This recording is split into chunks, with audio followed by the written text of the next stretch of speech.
Welcome to Charlotte Readers Podcast, where authors give voice to their written words.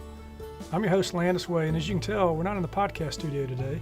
I'm here at Park Road Books, sponsor of the show, and I'm with Paul Kurzeja, one of the authors who appears in season 1 of the podcast. Paul, how you doing? Good. How are you doing? Good. Well, Paul, you're a corporate lawyer, and you've written poetry and prose, and you're winning contests, and you're getting it published. Does your boss know this? I would say no. I don't think my boss would be unsupportive as much as it doesn't really, it wouldn't really assist my career for them to know that I have a second hobby. Well, you realize that we've already exceeded our quota of lawyers on this show, right? With two of us sitting here, right? But tell me this, what does your lawyer training do for you as a writer? Well, you know, the lawyer training helps in several ways. One is lawyers write a lot. We write all the time. And I think particularly back to when I clerked for a federal judge, I did a lot of drafting of opinions. And the statement of facts within that opinion is basically a story. But nobody wants to read what lawyers write. Nobody wants to read what we write. Yeah, right. But we're writing basically a story. It's not as interesting or creative as what you might do for a fiction story, but it is the same practice of writing clearly and writing in a way that people understand what you're trying to accomplish and get across.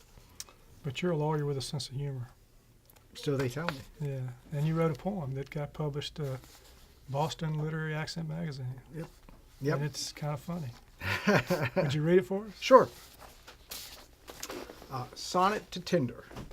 O failing app of Aphrodite's curse, its name will tease with hopes and dreams of fire, but leave me only in smoke and tears, alone and dark and cold at night again.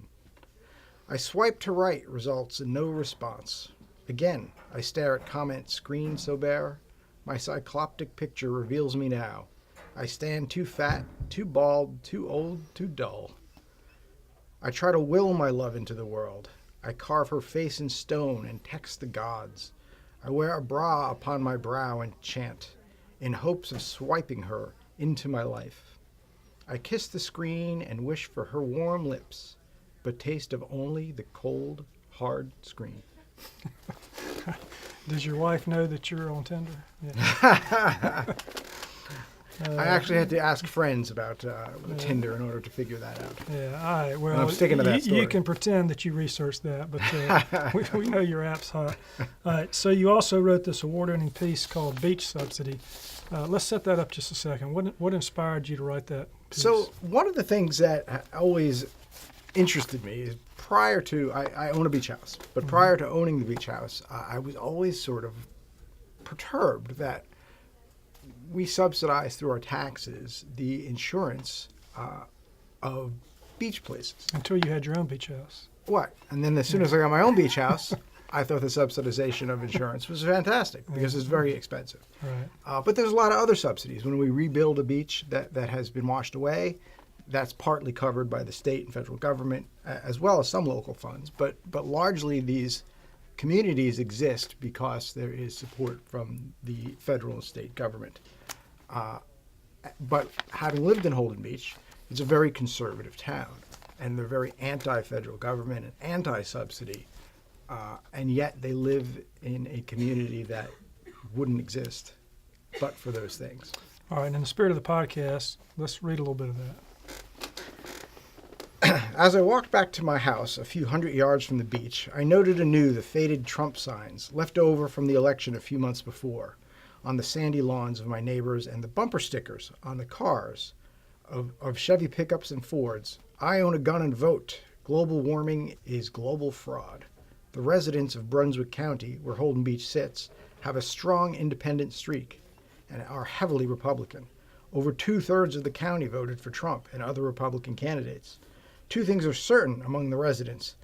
Government subsidies are a waste of tax dollars, and talk of global warming is as popular as gun control. I wondered how this ideology balanced with the heavily subsidized and environmentally dependent place they lived.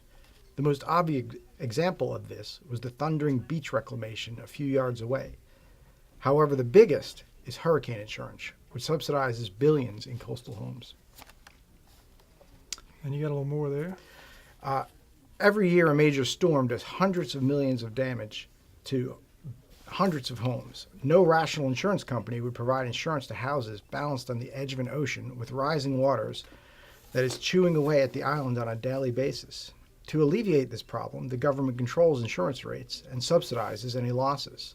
This allows coastal homeowners to pay as little as 20% of the true cost of insurance. When a storm hits, the damages are covered by the government and the homes are rebuilt to face the next storm. Now you're speaking about the truth of these programs. Is it also true that North Carolina legislature actually passed a law prohibiting research and to determine? You talk about this. I do talk about that in the piece, though I wasn't going to read that. No, but that was part of the story, right? It is an interesting part of the story. Let's don't research what might be true. Well, they did the research. Because they might have to fix it. They did the research and concluded that there was going to be 3-4 feet of sea rise over the next 100 years. And the legislature bring it home for us. Okay. After my meeting with Shannon, who explained the finer points of beach subsidies to me, I had a better grasp of why an island of independent-minded Republicans would feel so socialist about insurance. These were their subsidies, and they were good for business. So the people of Brunswick County and their elected representatives turned a blind eye to conservative doctrine and fully supported them, while simultaneously manning the ramparts against health care, welfare, public transportation, and a myriad of other programs that were somebody else's subsidies. It also explained the unflinching support for beach reclamations. If the beaches were not replenished, tourism stops and the town dies. Imagine if Disney World stopped fighting the swamps from which they were built and simply allowed the land to sink back into the mud, with the top of Splash Mountain marking the grave. The whole economy of Orlando would sink. So my meeting with Shannon had taught me that in Holden Beach, like most of the world, self-interest can easily overcome ideology. This hypocrisy reminds me of another anomaly of the town. A few years ago, when Sarah Palin was in her heyday, many at Holden Beach were chanting "Drill, baby, drill," and viewed the Alaskan wild as a wasted oil resource to be tapped. However, a few years later, when the Obama administration announced plans to open the North Carolina coast to oil drilling, a sudden crop of "Save Our Coast" and "No Drilling" protest signs appeared in residents' yards. You can still see them today, often planted right next to Trump signs. You're pushing all the buttons there, Paul. We're gonna shift here. Hey, what do you think of the podcast? Oh, I think the podcast is great.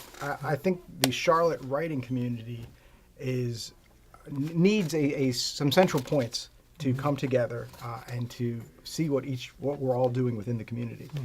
And this is really providing that. And there's not a lot of outlets for that. Well, thanks for joining me today. I appreciate it. Thanks. Yeah. Hey, listeners and viewers, this is another edition of Charlotte Readers Podcast coming to an end, another author giving voice to the written words. If you'd like to hear Paul's full episode, you can listen to it on Apple Podcasts or anywhere you get your podcasts, and at our website, charlottereaderspodcast.com. Until the next episode, I'm Landis Wade for Charlotte Readers Podcast.